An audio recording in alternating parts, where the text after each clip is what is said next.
Bonjour et bienvenue dans Rencontre au cœur des terres, épisode 2 dans la ferme d'Alain et de Christelle à Saint-Laurent-des-Gouzes.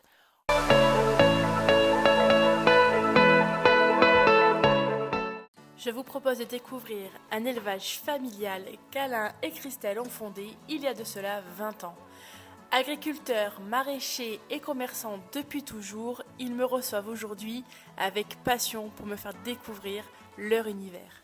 Alors, nous avons deux activités sur la famille, donc Alain qui est agriculteur et moi qui suis commerçante, car les revenus agricoles qui sont générés par l'exploitation ne suffiraient pas pour couvrir le fonctionnement d'une famille. Donc moi je suis commerçante et je vends des fruits et légumes sur le marché en tant que primeur. Et bien évidemment, dans la mesure du possible, nous faisons travailler les producteurs locaux que nous trouvons autour de nous. Bonjour, je suis Alain Hugon, je suis éleveur sur la commune de Saint-Laurent-des-Gouzes. Avec ma femme Christelle, on a un troupeau de brebis. C'est des romanes, ça s'appelle la race romane parce que c'est un dérivé de Romanov. Il y a un peu d'Île-de-France dedans, c'est un croisement que l'INRA a fait il y a quelques années et c'est des brebis qui arrivent à faire 2 agneaux à chaque portée. Alors, le troupeau se compose on a 70 brebis. À savoir que c'est nous qu'on commercialise nous-mêmes nos agneaux parce que bon, avec 70 brebis, ça ne serait pas viable si on allait passer par des chevillards. Nous, on est en totale autonomie. On a du foin, de la luzerne. Que tu produis toi? Qu'on produit nous, là, que j'ai des terres et que c'est moi qui fais mon foin, qui fais ma luzerne. Okay. Et aussi, on fait tout le surplus que j'ai de foin et de luzerne, on le vend. On en vend presque autant que ce qu'on garde parce que voilà, ça aide sur l'exploitation, c'est un autre revenu. Voilà, c'est ce que leur donne. Et on a aussi des céréales, c'est-à-dire de l'orge. Je plante chaque année 1,5 hectare d'orge. Okay. Et l'orge, c'est la graminée qu'on leur donne un peu comme ça pour les avantager. Voilà. Alors nous, on essaye d'étaler le maximum, comme on commercialise nous-mêmes, on essaye d'étaler le maximum l'agnelage, c'est-à-dire de démarrer à peu près au mois de janvier et puis jusqu'à maintenant pour avoir des agneaux à peu près sur du long terme. Parce que comme c'est voilà, pour pouvoir en vendre toute l'année. Voilà, c'est pas évident. Bon, on n'a pas un gros troupeau, donc c'est pas évident. Des fois, on a des périodes où on n'a pas d'agneaux. Voilà. L'agneau, nous, là-bas, on essaye qu'il passe les 35 kg, qu'il soit entre 35 et 40 kg. Et là, c'est un agneau qui, après, a tout nettoyer, quand on a enlevé la peau, la tête, les tripes, tout ça, c'est un agneau qui va faire à peu près une quinzaine de kilos de viande. C'est nous qu'on les amène à l'abattoir. Voilà, alors on regroupe les commandes. Okay. Les clients nous disent, bon, ben, quand vous abattrez, vous nous marquez-nous, vous prendrez un demi-agneau. Alors on commercialise par demi-agneau. Alors moi, je regroupe dès qu'on a à peu près 6-7 agneaux de commandés. Je vais à l'abattoir, on les fait tuer à l'abattoir. L'abattoir les garde 48 heures de froid, c'est les nouvelles règles. Je les récupère, enfin ils me les descendent, c'est la cheville alésienne qui me les descend. Et moi ici, j'ai passé un stage de découpe et on a fait un laboratoire et c'est moi qui me les découpe. Ou alors j'ai un ami, quand il y en a beaucoup, c'est un ami boucher qui vient me les faire. Alors il me les découpe et on fait des caissettes par demi-agneau.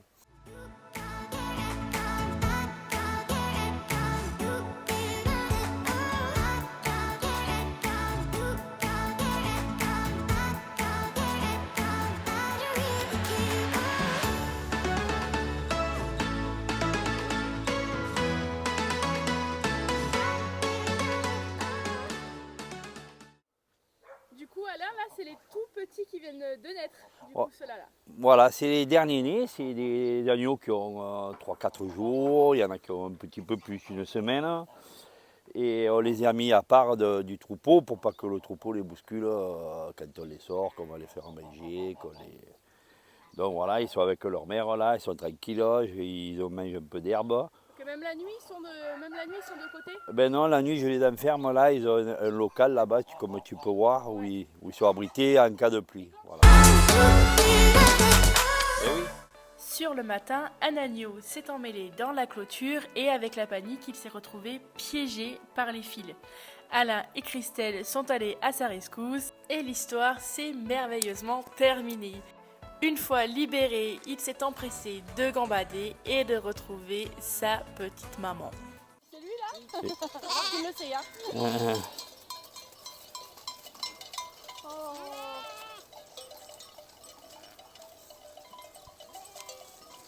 Et ça, c'est ton bélier, celui qui a la cloche? Non, c'est une brebis. Non, non, non, ça c'est une brebis. Le bélier, il est derrière, le dernier là-bas. Tu vois là, le gros là? Ça, c'en est un, il y en a deux. Alors, et puis, on fait une transhumance chaque année, c'est-à-dire que moi je les garde ici tout l'hiver. Et là, à partir du 1er avril, le conseil général nous donne un pâturage le domaine de la Musette, ça s'appelle, c'est un ancien domaine agricole. Et nous, on part de Saint-Laurent, on fait comme une transhumance. Alors, c'est pas bien loin, hein, ça doit faire 7 ou 8 km en tout, mais bon, comme on ne les sort pas souvent, c'est un peu particulier. On demande à des personnes de venir nous aider. Alors, il y a du monde devant, du monde derrière. Vous êtes combien à peu près pour faire ça? Oh ben, on fait un appel là, il y a les amis qui viennent, il y a un peu les jeunes, et voilà, on fait une journée, et puis en général, après cette journée, ben, on boit un coup, on mange un bout ensemble, voilà.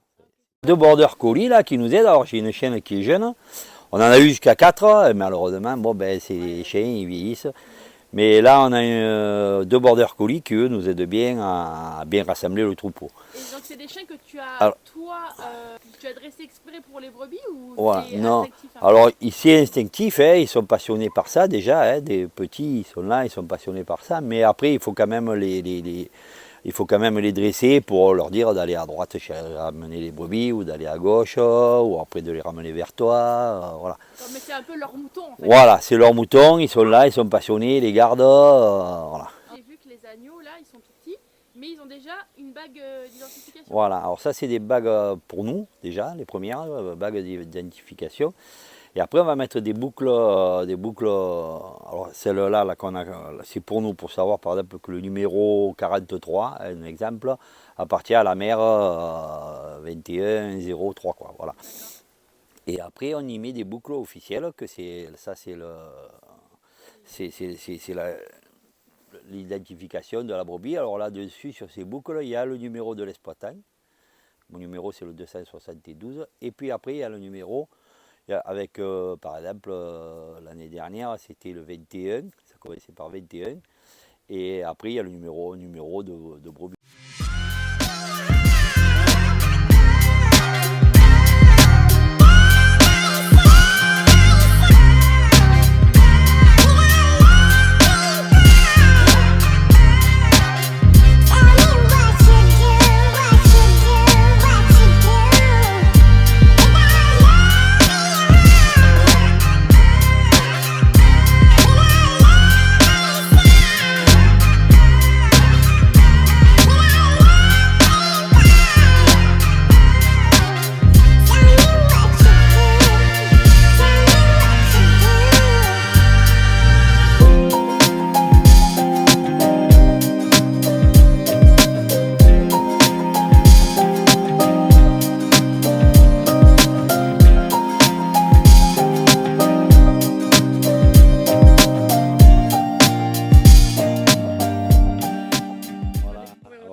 Par exemple là au mois de mai, là, le 6 mai, on va tondre les brebis. Ce jour-là, on va faire une journée tonte des brebis, c'est-à-dire qu'on a un tondeur qui vient et qui fait un petit peu, qui explique la tonte, on met des barrières autour de lui et il explique aux gens comment ils tondent, voilà. Est-ce que les gens ils peuvent tondre aussi ou, non, parce que même c'est pas dangereux, mais c'est très compliqué à faire, même moi je ne les fais pas parce que bon, pour tondre une brebis, je vais mettre un quart d'heure, demi-heure, alors que le tondeur en 2 minutes il a fait. Quoi, voilà. Ah, c'est 2 minutes pour tondre Ah une oui, brebis, en 2 minutes, 2-3 minutes, il a fait une brebis. Quoi. Et en général, la brebis, quand tu la tonds, elle a combien de kilos de laine là? Alors c'est très léger, hein, la laine, c'est des deux brebis, c'est très léger, elle doit avoir sortir 1 kg, 1,5 kg de laine, oui, c'est pas plus. Hein. Ah ouais, d'accord. 1 à 2 kg de, pas plus, voilà. Parce ça que dépend là, tu me disais tout à l'heure, c'est pas des brebis qui sont faites pour de la laine. Non, c'est pas des brebis à laine, c'est des brebis. Alors la laine est pas très valorisée, quoi. Hein, ouais. Par rapport à de la mérinos d'Arles, que la laine est quand même valorisée. Tu peux faire des pulls verts, tu peux faire des trucs comme ça avec la mérinos. Alors que là, c'est plus de la laine pour faire de l'isolant ou des trucs comme ça, quoi. Ils se servent de la laine pour faire de l'isolant? Oui, de l'isolant ou des... Ouais. Ah bon? De l'isolant pour les maisons, hein, voilà. Ah, je savais pas.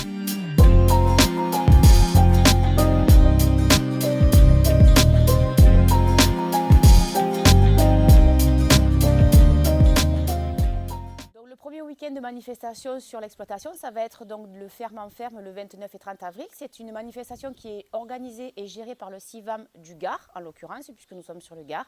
Mais d'autres CIVAM des autres départements proposent également ces manifestations que l'on retrouve sur l'Hérault, sur l'Ardèche, dans la Drôme, etc.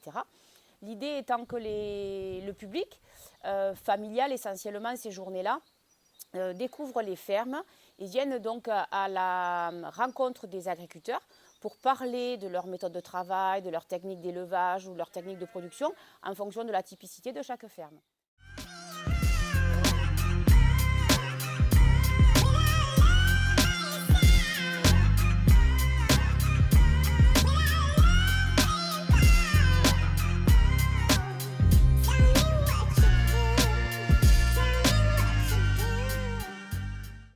Dès qu'on va avoir tondu les brebis, on va transhumer. Alors nous, c'est pas une grande transhumance, c'est une transhumance qui part d'ici, du Mas, et qui va dans les marais. Donc c'est une transhumance de 7-8 km, tout à peine. Et après, on invite les gens qui veulent nous suivre à venir là. Et après, peut-être que derrière, on fera un petit repas, voilà, sur inscription et tout, si les gens sont décidés à nous suivre, c'est sympathique. Voilà. Voilà. Donc du coup, il vous suivre sur votre page Facebook qu'on va mettre à l'écran. Comme ça, vous allez communiquer sur la date de la transhumance qui sera probablement premier ou deuxième week-end de mai, selon, vos On n'est pas, c'est pas disponibilités. encore bien défini, on va voir selon comment. Et ils peuvent participer du coup, bien sûr, en vous contactant pour... Voilà, ça fait qu'avant le départ, on explique aux gens comment on va procéder, par où on va passer. Alors il faut des personnes qui se mettent devant, des personnes qui se mettent derrière, et puis voilà. Et on passe la journée avec vous. On passe la transhumer. journée avec nous.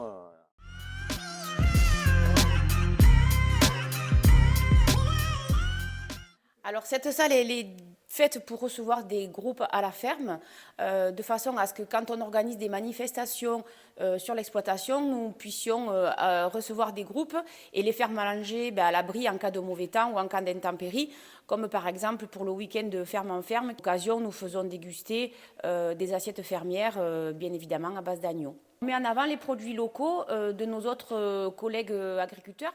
Donc,